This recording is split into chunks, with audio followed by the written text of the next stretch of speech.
अनुमंडलीय अस्पताल श्री बंसीधर नगर आए थे यहाँ की व्यवस्था देखने के लिए। तो व्यवस्था ठीक ठाक थी, बहुत संतोषजनक नहीं है व्यवस्था। उसमें सुधार के लिए हम लोग डायरेक्शन दिए हैं। यहाँ की जो MOIC हैं उनको बताया कि क्या चीज़ करना है। एक जो सर्जन ने यहाँ कंप्लेन किया कि उन्हें सफिशेंट और अप्रोप्रिएट मात्रा में सूचर नहीं है, सूचर्स, नीडल्स, ये सब जो है जो जिस तरह से एक सर्जन को चाहिए नहीं है। तो उसमें डायरेक्शन दिया गया कि आप अपनी तरफ से इसको रिक्वायरमेंट को भेजिए, इंडेंट भेजिए और MOIC इसका इंतज़ाम करेंगे।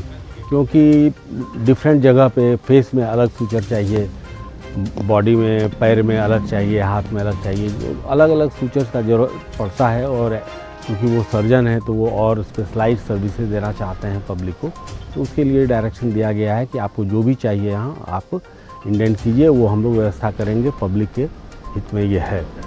इसके अलावा और भी डायरेक्शन दिया गया कि ANC में जो आती हैं महिलाएं, उनका सिकल सेल का जांच ज़रूरी है करना।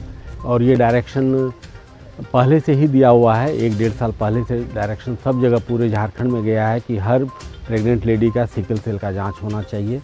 जो और पहले से जांच HIV, haemoglobin, RH factor, sugar, ये सब तो जांच होते ही रहता है, लेकिन सिकल सेल का जांच ऐड किया गया है। इस तरह से और भी एक विशेष तौर पे जो डायरेक्शन मैंने दिया है यहाँ पर कि जो पूरे गढ़वे में मैंने दिया है, पूरा गढ़वा ज़िला में, कि सहिया के थ्रू कैल्शियम और आयरन का बाँट जो होता है पूरा बढ़िया से इसको बांटा जाए पब्लिक के बीच में। हर घर जा कर के, गांव-गांव में जा कर के घर में देना है, बच्चों को देना है, महिलाओं को देना है, जो बुज़ुर्ग हैं उन्हें देना है। आयरन और कैल्शियम देने से क्या होगा कि अगर वो 3 महीना खा लेंगे कम से कम, तो उनका हीमोग्लोबिन लेवल ठीक हो जाएगा, कैल्शियम से, विटामिन D से इम्यूनिटी ठीक हो जाएगा, तो वो बीमार जल्दी नहीं पड़ेंगे और उनमें एक ताकत आ जाएगी। जो किसी को ब्लड चढ़ाना पड़ता है या आयरन सुक्रोज चढ़ाना पड़ता है, वो नहीं करना पड़ेगा।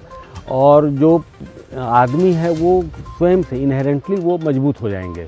तो ये अभी डायरेक्शन है कि पूरे नगर में, यहाँ पर मैंने कहा पूरे नगर के एरिया में कैल्शियम और आयरन हर घर में दिया जाए, भरपूर मात्रा में दिया जाए कि सब बच्चे और बुजुर्ग और महिलाएं इसका उपयोग करें।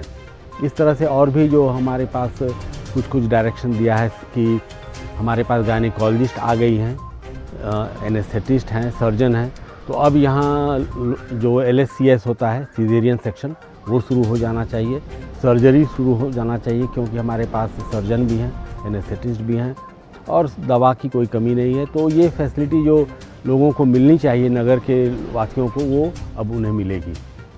ट्रॉमा सेंटर का भी आपने भ्रमण किया? ट्रॉमा सेंटर अभी पूरी तरह से फंक्शनल नहीं है, लेकिन ट्रॉमा सेंटर बना हुआ है।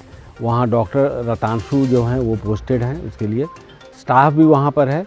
उसमें और सुधार की आवश्यकता है, वो सुधार हम लोग करेंगे। उसके लिए डायरेक्शन मैंने दे दिया है कि कोई भी ट्रॉमा का, कोई भी चोट का पेशेंट अगर आए तो ट्रॉमा सेंटर आ सकता है।